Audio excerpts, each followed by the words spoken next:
Skripsi yang akan kita bahas berjudul Analisis Rancangan Geometrik Peledakan untuk mencapai target fragmentasi ideal berdasarkan nilai Blastability Index di IUP PT Perdana Adi Sarana oleh Muhammad Ismail Saputra.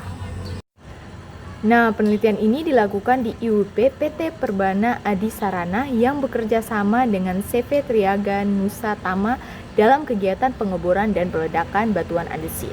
Masalah utama di lokasi ini adalah hasil fragmentasi peledakan belum memenuhi target, di mana masih banyak ditemukan bongkahan berukuran lebih dari 40 cm dan target fragmentasi 85% juga belum terpenuhi atau tercapai. Untuk mengetahui penyebab, penelitian ini menggunakan Blastability Index, yaitu nilai yang menunjukkan seberapa mudah atau sulit batuan dipecahkan. Penilaian ini dilihat dari 5 parameter kondisi batuan, seperti kekompakan, kekar, orientasi kekar, berat jenis, dan kekerasan batuan. Setelah nilai Blastability Index diperoleh, penelitian ini menentukan rancangan geometri peledakan yang optimal berdasarkan teori RLIs dan C.J. Koya.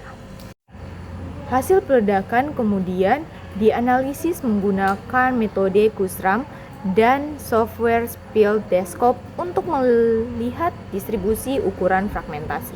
Tujuan dari penelitian ini adalah yang pertama mengetahui nilai Blastability Index lokasi. Yang kedua menentukan rancangan peledakan yang baik.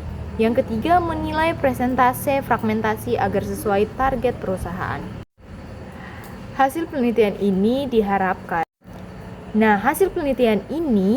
diharapkan membantu perusahaan untuk memperbaiki perancangan peledakan, mengurangi jumlah bongkahan, serta meningkatkan efisien produksi.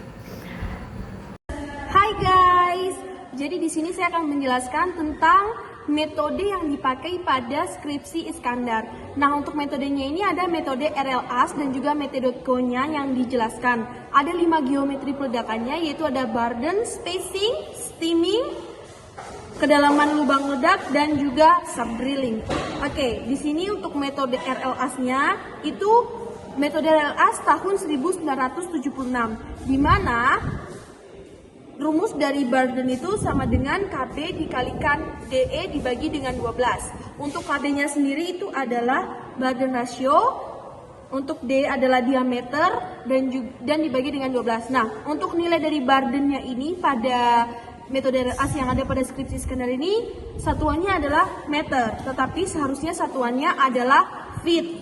Dan juga untuk diameternya itu memiliki satuan feet. Selanjutnya yang dicari adalah nilai dari KB. Nah, untuk nilai KB-nya itu sama dengan KB standar dikalikan dengan AF1 dikalikan dengan AF2. Untuk KB itu artinya nisbah burden yang telah dikoreksi, sedangkan KB standarnya itu adalah KB standarnya yang bernilai 30. AF1 sendiri itu memiliki rumus D standar dibagi dengan D dipangkatkan dengan 1/3. Untuk D standarnya itu sudah merupakan ketetapan yang ada. Selanjutnya adalah AF2 itu SG dikalikan dengan VE pangkat 2 dibagi dengan SG standar dikalikan dengan FE standar dipangkatkan dengan 1/3. Jadi untuk V-nya itu adalah volume dari batuan. Nah, selanjutnya adalah untuk metode Konya. Di sini itu metode Konya tahun 1990, di mana rumus dari burdennya itu 3,15 dikalikan dengan DE dikalikan dengan SGE dibagi SGR dipangkatkan dengan 0,33. Nah, untuk satuannya ini, untuk satuan dari nilai burdennya ini adalah feet, sedangkan satuan dari diameternya itu adalah inci. Nah, untuk SGE atau SGR itu adalah berat jenis, di mana SG itu adalah berat jenis bahan peledak yang dipakai, sedangkan untuk SGR-nya adalah berat jenis dari batu yang akan dibongkar. Nah, berikutnya ada spacing, di mana spacing sendiri adalah jarak antar lubang-lubang tembak yang berdekatan, terangkai dalam satu baris atau row, diukur sejajar dengan jenjang atau pit wall, dan tegak lurus dengan burden. spacing merupakan fungsi dari Barden dan dihitung setelah Barden ditetapkan. Jika ukuran spacing lebih kecil dari Barden, maka cenderung mengakibatkan steaming ejection lebih dini. Gas hasil ledakan disemburkan ke udara bebas bersamaan dengan noise dan air blast. Sebaliknya, jika jarak spacing terlalu besar di antara lubang tembak, maka fragmentasi yang dihasilkan menjadi buruk. Nah, berikut ini rumus-rumus untuk spacing. Yang pertama dari RLAS pada tahun 1976, di mana persamaannya adalah S sama dengan KS dikali dengan B, di mana KS adalah spacing rasio antara 1,00 sampai 2,00 dan B adalah Barden. Nah, rumus yang kedua dari C.J. Konya pada tahun 1990, di mana S sama dengan 1,4 dikali dengan B, di mana B adalah Barden dengan satuan meter dan S adalah spacing dengan satuan meter. Selanjutnya, steaming disimbolkan dengan T besar. Steaming adalah bagian lubang tembak yang tidak berisi bahan peledak, melainkan diisi material penampat seperti pasir, kating pemboran, atau tanah liat. Misi utamanya adalah menahan gas hasil detonasi agar tidak keluar melalui permukaan sehingga tekanan ledakan tetap seimbang dan energi ledak terkeluarkan secara optimal ke batuan. Steaming sangat penting untuk menghasilkan fragmentasi yang baik karena pengungkungan yang tepat dapat meningkatkan efektivitas energi batuan, efektivitas energi bahan peledak baik secara horizontal maupun vertikal. Panjang steaming umumnya dihitung menggunakan rumus RLAS 1976, di mana T sama dengan KT dikali B. KT adalah streaming ratio. Dan rumus yang kedua yaitu C.J. Konya 1990, di mana T sama dengan 0,70 dikali B. Keterangannya B itu Barden satuan meter dan T steaming satuan meter. Subdrilling atau biasanya disimbolkan dengan huruf J. Jadi subdrilling adalah tambahan kedalaman dari lubang tembak di bawah rencana lantai jenjang. Nah, pemboran lubang tembak sampai batas bawah dari lantai bertujuan agar seluruh permukaan jenjang bisa secara full face setelah dilakukan peledakan. Jadi untuk menghindari agar pada lantai jenjang tidak terbentuk tonjolan-tonjolan atau toe yang sering mengganggu operasi pengeboran berikutnya dan menghambat kegiatan pemuatan dan pengangkutan. Nah, secara praktis subdrilling dibuat antara 20% sampai 40% burden. Berikut adalah dua rumus subdrilling.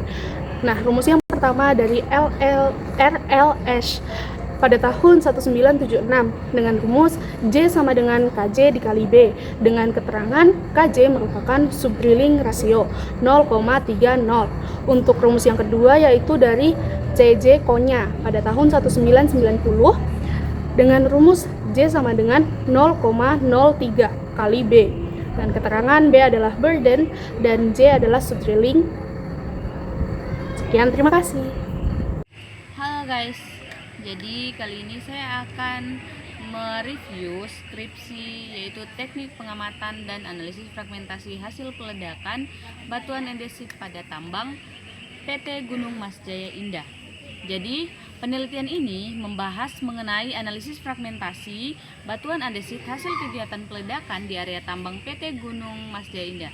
Permasalahan utama yang ingin diselesaikan adalah bagaimana kualitas fragmentasi yang dihasilkan dari proses peledakan serta bagaimana faktor-faktor lapangan seperti geometri peledakan, kemiringan lubang, dan kondisi lubang basah memengaruhi ukuran pecahan batuan. Proses analisis dilakukan melalui dua pendekatan, yaitu perhitungan teoritis menggunakan metode Kusram dan pengamatan aktual melalui analisis foto menggunakan perangkat lunak split desktop.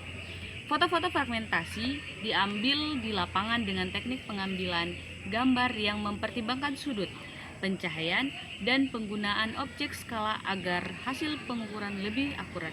Berdasarkan pengukuran Kusram, ukuran fragmentasi rata-rata batuan adalah sekitar 32 cm dengan estimasi presentase boulder sekitar 16%. Sementara itu, analisis split desktop menunjukkan ukuran fragmentasi aktual berada pada kisaran 37 cm. Di mana hasil dari bouldernya yaitu sekitar 18%. Kemudian, dari hasil berikut menunjukkan bahwa nilai aktual sedikit lebih besar dibandingkan perhitungan teoritis yang umumnya terjadi karena kondisi lapangan yang tidak sepenuhnya ideal. Penelitian juga menilai bagaimana beberapa faktor mempengaruhi fragmentasi, seperti lubang bor basah. Terbukti menghasilkan boulder lebih banyak karena ANFO-nya tidak tahan air sehingga energi ledak berkurang. Kemudian kemiringan lubang bornya juga memiliki dampak signifikan. Lubang bor yang tidak tegak membuat distribusi energi tidak merata, yang kemudian mempengaruhi hasil pecahan batuan. Selain itu, penelitian membandingkan beberapa geometri peledakan usulan dan menemukan bahwa geometri menurut RLASH menghasilkan fragmentasi paling optimal dengan presentasi boulder paling rendah. Kemudian, secara keseluruhan, penelitian ini menyimpulkan bahwa kualitas fragmentasi dipengaruhi oleh kombinasi geometri peledakan, kondisi lubang, dan teknik pelaksananya di lapangan. Rekomendasi diberikan untuk menggunakan geometri peledakan yang lebih optimal, memperbaiki teknik pengeboran, serta mengurangi terjadinya lubang bor basah guna memperoleh fragmentasi yang lebih baik dan produktivitas penambangan yang lebih tinggi. Di sini saya akan menjelaskan kesimpulan dari skripsi yang ketiga, yaitu selain memberikan evaluasi terhadap kondisi fragmentasi aktual, penelitian ini juga menegaskan pentingnya pemilihan geometri peledakan yang tepat sebagai langkah pengendalian utama dalam proses peledakan. Variasi parameter seperti Barden, spacing, subdrilling, dan stemming terbukti berpengaruh langsung pada ukuran fragmen yang dihasilkan. Dengan membandingkan geometri aktual dan rancangan usulan menggunakan metode RLASH, CJKO-nya, penelitian ini menunjukkan bahwa rancangan peledakan yang lebih terkontrol dapat menurunkan presentasi boulder dan meningkatkan homogenitas ukuran batuan. Hasil penelitian ini diharapkan menjadi acuan untuk perbaikan berkelanjutan dalam kegiatan peledakan di PT Gunung Mas Jaya Indah agar produktivitas alat gali muat, proses pengolahan, dan efisiensi operasional tambang dapat tercapai secara maksimal. Sekian presentasi dari kelompok kami. Jika ada kesalahan kata atau pembacaan, tolong dimaafkan.